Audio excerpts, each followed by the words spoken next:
Take a look at the battlegrounds. It will be, not surprisingly, Dragonshire as our first map with bans on Tomb of the Spider Queen and Braxis. No real surprise there. But Dragonshire, I feel like that's the best way to start this off. Gigantic, huge macro map. We get to watch Noblesse and his big, sexy brain kind of work through this draft to try to set that team up for success. And oh man, this is just such a great way to kind of set the stage for what should be an absolutely amazing best of 5. We're ready. Game 1. Ballistix Gen.G. Let's go, Diablo. Our first ban. Not a big surprise there. Seen that quite a bit today. But probably just Genji or Maev come out here and then kind of the same thing again. Thing is, they ban Tyrande as well. Yeah, that's what you would expect, right? So for Gen.G, you might think, oh, well, it's second ban Tyrande, So right? let's see what Gen.G thinks of the tops. Okay, top support. There we Tyrande go. confirmed by Gen.G as well. Yes. So Tempest, Gen.G Ballistix, they all think the same. This means the Nubarak is open. And because of that, they will just grab the Deckard and possibly a DPS alongside. Probably Hanzo, I would guess. Not necessarily a guaranteed go-to, but it is something that you see kind of picked up pretty safely right off the bat. But Yrel picked up over Blaze Quick here. Yrel, I think they want to set it up for Raynor maybe later. Yeah. And open up a few other options. I think they know that if they do just go straight for the Blaze again, then it's going to get countered either by Malthael or something else. But kind of interesting to not see the Deckard picked up by any means. Because I guess they banned out Tyrande, but there are a few other options, White Mane, Deckard, and even past that, Stukov has been used a lot, and look at that. Look at the face of Julio. Yeah, that is not a happy face. What kind of drafting is this? This is really weird from Gen.G. Yeah. So they see the Yrel on the other side. They realize probably the Blaze is not going to be, contested. So if they just grab the Raynor right here, maybe they pick that up a little bit later on in the draft as their solo laner. But now we get a chance to kind of delve deeper down into what Gen.G want to pressure. And it does look like they will be targeting that support pool, taking the White Mane off the board, and really kind of tunneling in towards that, or forcing Ballistix to kind of tunnel towards the Deckard pick. Yes, and they don't remove Deckard at all, and they think about leaving.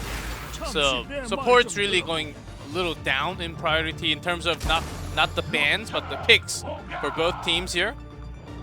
Really setting up better chances for the DPS to appear, and it feels fishy still. There's a Phoenix for Gen.G, but they're hiding the main DPS. Can also be a flex. You can have Rich on the Phoenix, but Recent doesn't really play Phoenix as much. There's the Blaze pick we thought would be combined with the Raynor, and Malfurion. Okay, long time no see, buddy. Previously one of the best first picks. Oh, there it is, hiding the hammer for last. So that was the reason. Even though they don't have the Blaze, they have the Yrel for the peeling and hammer. They're gonna look forward to not to macro crazily around the map, but to just keep that bottom shrine for themselves. I'm talking about Gen.G, of course, and then siege out, do all the damage to the towers and destroy the fountain. Is that what they are looking for in the early game? Somewhat fast of a draft from both teams. I think they both kind of knew what they were going for, and they drafted in a way that it basically meant they were going to get what they wanted. The Malfurion pick does seem to be not strange by any means, but it's been a while just because of how many strong support picks there are right now. And for Ballistix, quite surprising that they actually just go Raynor Thrall. Because Hanzo just went straight through the draft. And you would just expect SC to play Hanzo most of the times. But I think Ballistix, they start to move away from that old ones. Try to go with the new, not really new I would say, but bringing Thrall is the key here for SDE. Here we go, game number 1 of our highlight matchup of the week. This should be an absolute spectacle to watch. It is on a very large map, and here we go. Starting things off, all 5 alive in the mid lane. SC getting that early poke damage, but make sure to stay out of range of Tist. There's a gun all the way around. Knockback burrow charge on out. Hooligan will go down. First blood. The hammer shot at long range sieges him down. Yeah, look at that. He was in the left side of that tribush, hammered. Wrecking Ball, and when you take turret shots, you're just gonna be gone super early game. Turrets hurt a lot right now, even if you're a tank. There's a hammer sieging down the bottom lane. Not too often you get a chance to see that last for very long.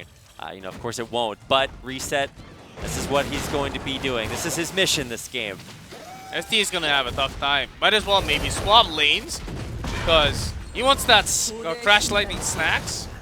Hammer Deckard, okay, but when that's paired up with the wave, you can't really get too many stacks. It's going to be a tough mission for him. Nice use of the burrow charge to disjoint. Everything coming his way. Now, with the lane assignments, you know, kind of solidified, do you think they really will go for that? Yeah, they targeted onto SC, but it's the opposite. Whoa. Phoenix was actually being targeted. SC knew exactly what they wanted to do. He was actually pretty good on that acting just now. pretending to be the Jimmy that doesn't know anything that's around him. Yeah, I mean, we saw good acting yesterday too. That was an Oscar performance. But today, glad to see that the acting has continued. And now we get a chance to see potentially a Dragon Knight as Urel controls the top, Shrine Hammer and Deckard control the bottom. Can Gen.G control mid long enough? Get the first Dragon Knight. The top will be the real problem for Ballistix. Bottom one, it's really hard. From Hammer and Thrall, you know who wins. When you try to get close enough, Hammer will just blow you out. And Urel sustains so hard, so Ballistix, instead of taking the actual shrine, they're just stopping the channel of the Dragon Knight in the mid lane. Yeah. Because it's really hard to focus on one, because once you distribute your resources to the bottom or top, you may actually end up losing more, because Gen.G already has the control of it. Trying to catch out Rich, or at least put pressure on him back into the back. This nice groundbreaker to disjoint Magi a little bit there towards the back, and overall nothing really happens. There's a lot of tension. You can see how evenly matched these two teams are. Even if you have all the shrines, well, if you cannot channel perfectly, you cannot get that Dragon Knight. Super early in game 250. They're baiting this.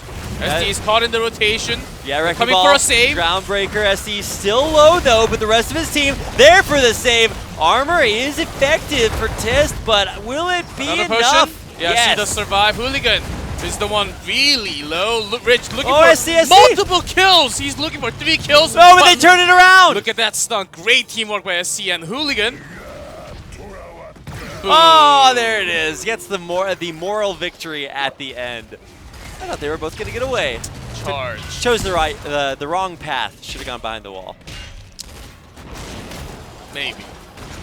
I don't know if there's a way to get out of there. I mean, he was just at like 2 HP against the Dragon Knight, so there's only so many ways to get out at that point. But, I mean, the siege continues in the bottom lane for Gen.G. It's the best. When you have Sergeant Hammer, and when you have Dragon Knight on your team, well, keep on pushing. Not too hard, as you can just be on that mode for basically forever while the Dragon Knight is active. And you have Unstoppable, so that's another tool to actually keep yourself alive. In the meantime, Rich is actually rotating alone, soaking up some extra experience when they push the fort. Yeah, but Ballistix, they end up losing few wall at the bottom, but not too much. Now, I thought SD might have like just turned on the Wind Fury, tried to run forward and find a pick after Dragon Knight had expired, but looks like there wasn't too much of an opportunity. So we're just gonna go back out and once again focus on a little bit more of the macro. Gen.G taking both top and bottom camps simultaneously, but giving up the southernmost Texas. That is basically where I'm from. I am from the Texas of Dragonshire. Yeah, Texas from Dragonshire. That's a 6 o'clock camp, yes. If we include all of North America, I guess that would be the Mexico. Yeah, there's no Florida on this one, but it's the same. Ballistix, though they lost the Dragon Knight and the wall at the bottom, they do some damage, but not too much even with the camp control. They want to remove this top one faster because they want to take control and not wait for that level 10. Gen.G's not going to stop. They will keep on snowballing. That's why they're going to invade. Look at the tempo of these two teams just rotating around the map so quick. It's just non-stop. Every time you win or lose, they always have a plan about what comes next. 10 stacks, Chain Lightning. Not too bad. But SD, he's not. As a thrall, it's just the best to actually just sustain and soak experience against Hammer. You can't really do too much and wait for your teammates to come help you at times. And so that's all he can do. Yeah, really, Reset's just been slowly and steadily winning this race. A couple more shots, and there it goes. First fort of the game to Gen.G. There are games when pros, when they draft, when they go into game, they just say, they straight up say, this is the draft, we simply cannot lose. I think Gen.G has somewhat of that with the Hammer last pick, which Ballistix saw it coming, but there are lots of tools, even for Ballistix. Not to catch Hammer, but catching Phoenix will be their best tool here. Yep, they've already done it once. Can they do it again? I think the answer is maybe, but at what cost? So keep an eye on that as the game progresses, but it does feel like Reset has given his team kind of the inevitability, right? Just pushing slowly, steadily, oppressively through the bottom lane. There's nothing SDE can do, but now here we go looking for maybe a pick, potentially Tist. Trying to run away. The Cocoon does land on the Phoenix. Can they take him down immediately afterwards? The lockdown, the combo, but being saved there, thrown back to his safety. When you have Cocoon, they try to stump both Garrosh, so Garrosh cannot toss him away into the fray. There's one. This time on the throw, that's going to be kill secure. Sundering does help. Little bit of damage, but that's about it. Look at the quick channel. And Blaze, because Blaze was moving top, Rich wanted to get his hand ASAP on that statue. Yeah, and perfectly coordinated there by Gen.G. They find the pick they need. They get Dragon Knight #2 and are now looking to push down yet another fort. I don't think there's going to be a whole lot to stand in their way. I mean, certainly not SDE. He's just now coming back from base. And of course, because the goal is to push through the structures, unfortunately, no longer BFG does not do that anymore. Just using napalm and everything to burn it down. I think basically this is the support Reset and let him chip away at everything kind of idea from Gen.G. Yep, Reset. He was not into trouble any time in this game. Nope. I don't think that's happening soon either because they're focusing on the Phoenix. They know that's an easier target. And just buying time by forcing a photo charge from Hooligan so that the DPS line is not pressured by that skill. They understand the cooldown perfectly. And they understand the Dragon Knight cooldown as well. They push forward. They're like, can we get another keep from it? Probably not. They're going to pop right out of it again. And do they keep this push alive, though? I don't know if... Is this an overextension, G-Clef? I don't think they saw Blaze going down, but they don't see Blaze for a long time, so... They're trying, and they have the range. Here comes Xiongha. Looking for maybe jet propulsion in there. CC does land, but unstoppable. Resets safe and sound out of there. Gyocha. Yeah, Gyocha, perfect disengage. Oh my goodness. The Gen.G, they're just so flawless every step of the way. And these are the reasons why they picked up Irel so early into the draft. They were setting up for this Hammer draft. Well, it's Irel. Lots of engaging tools, lots of ground control, but they have to be nearby the target, like Thrall with the Feral Spirit, Blaze jet propulsion when there's Irel just hammering everyone away, and Garrosh to keep Hammer and Phoenix alive. So Gen.G, they had a really cool draft here. As keep DPS safe, and we win game by pushing. We have the maximum range. Yeah. If they wanted to substitute Garrosh for Muradin, we could have the triple hammer comp again for the second time this week. But no, it turns out the axe is just as good. And that'll be the inevitable takedown of the third and final fort. Remaining Gen.G cashing in on all that global XP to take a 2-level lead.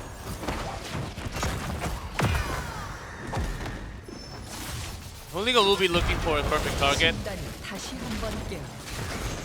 But the problem is, peel from Irel plus Garrosh will be it's too great. I think just targeting down, just trapping down Garrosh in the Cocoon can actually be better choice at times, and then focus the DPS. I mean, if you even do catch with the Cocoon, right? I mean, maybe that's the best case scenario.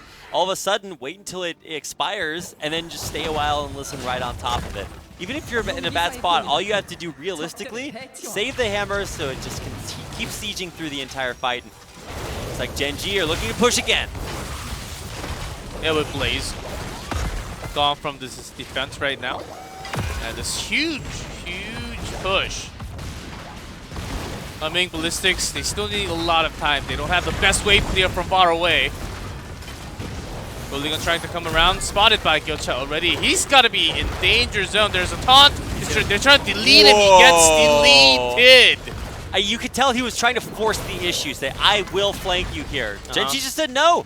Perfect denial. Reset apropos that he gets the I thought Gyocha kill. had a late reaction on Hooligan, but he actually waited for Hooligan to pass him so he can actually hammer him away into the wall, so it lines up better for Garrosh to actually have the taunt and stun. What a crazy individual mechanical decisions paired up with the synergy from Gen.G. Yeah, and I don't know if it's overtly expressly communicated, but I think that the team for Gen.G do understand, hey, this is what should happen. They trust each individual member to have those minor micro moments that are just being so effective. So we'll see Gen.G pushing forward aggressively again. It's just the reset show, one wall after another. They can't stop him. They have the Dragon Knight. He can just charge one. That will make it a 4v5 team fight. He still has an unstoppable, so he can position himself really safe. Notice 75 armor. That's a lot of armor for himself. Certainly is. There's a Sundering to try to disengage there, but it doesn't really split things up too much. I don't know if Gen.G are even really feeling pressured at this point, even with that big skill used to try to split them apart. Not even close. Nope. And that's how easy to take a team, guys, with a hammer. Look at Reset. He says, someone please root me or something. I mean, they will try, right? But he's just going to boost on out of there. Rich mounts up and heads for the hills. And Gen.G are just so effortless at everything they do. Maybe Hooligan looking for an engage right here. But, I mean, Gen.G are still perfectly grouped up. But they can't. Yeah. Before 16, Blaze is on top, so there's no bunker, which means SDE and Raynor cannot be in the safe position. So there was no way of engaging in there. And Gen.G are exploiting that, right? They see Blaze top lane. Hey, we're not in any trouble right here. So now that he has come down to rejoin, Gen.G have also kind of split apart, right? They send Raynor, or not Gen.G, Ballistix are still kind of split apart. They do have Raynor down there just trying to keep that bottom push from coming through the catapults. They try to defend their second keep. Gen.G aren't giving up. They're going to continue. Reset on the siege mode just forever. Taking down the wall, forts, wall, keeps. Going for the second one as Ballistix, they still need some time to get that 16, but because Gen.G, they have all the camps now. They're going to go back, start the macro once again with Ballistix. They're about to hit 16. I think they really, Ballistix, they want to force an issue, engage into a team fight, but when Hooligan's gone, delete it like that, or when they try to go in, they cannot get the pair together because of all the healing tools from Gen.G. Yeah, it's too much to get through. I mean, you saw Hooligan try to come around the side, right? No, totally denied.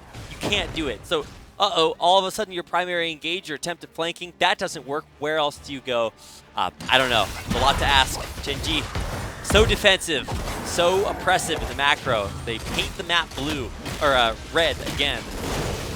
They're going to catch them before they go back. Irel, they were about to engage, waiting for Irel to come in. I don't think any of their walls are even down. Not even top wall certainly scratched a little bit, but look at that. Wow. I mean, maybe their bottom wall gets scratched here a little bit by the night camp. Yeah, okay, it does look like they're going to try to break through. One tower goes down, and indeed the gate will not. Oh my god. Yeah, the infrastructure planning here from Gen.G is just on point. No cracks in their overpasses. Just rock solid the whole way.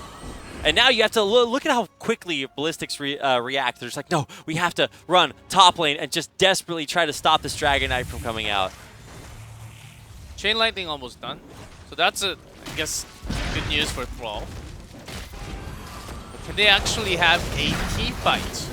Probably, can they open up a team fight until their game is over? Well, Ballistix is still, or Hooligan rather, still off to the side. Now, of course, everybody rejoining, and this Dragon Knight Alders captured once again. by Gen.G. But look at Ballistix. They are moving forward. Scroll catches 2, but no engage off of it. Yeah, that was actually a bait from Gen.G, but Rich decided to go around. So that didn't really start the team fight. Just was trying to bait them into the range where he can toss over one off the wall, because still the wall survived for 16 minutes. And now, Virel, that's a burnt one. Yeah, got to keep an eye on what is up, what's available. It looks like, okay, so no Cocoon for Nubarak. Everything up. Now here comes the salvo. SCSC! He's out of here. And taunted, Jung-ha. Bunker just to buy time, but nothing else following up with the team.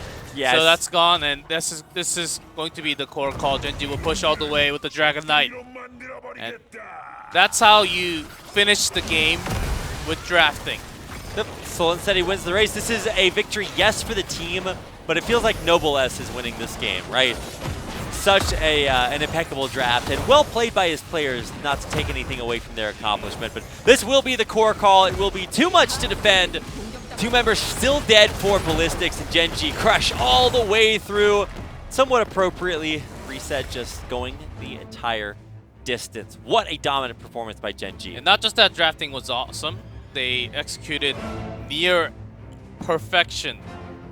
Rich was caught early, very early, just once. I believe the total kill for Ballistix was 2. And not actually too much from Gen.G either, but they were just forced from the siege range. Hammer comp just way too strong. In this kind of case, Ballistix cannot do a thing.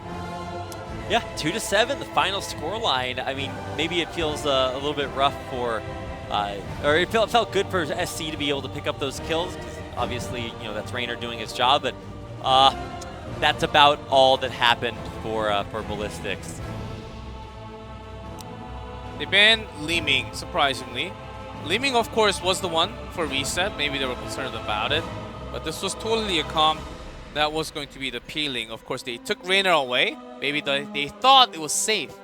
But when there's Hammer, and it was usually Rich on that Hammer instead, but because Reset does not play as much Phoenix, they had that semi-DPS roll swap in there, but Hammer was always the one that stuck with Gen.G, and they started this meta. Rich himself started this entire thing in the region by playing it so many times in the Hero League.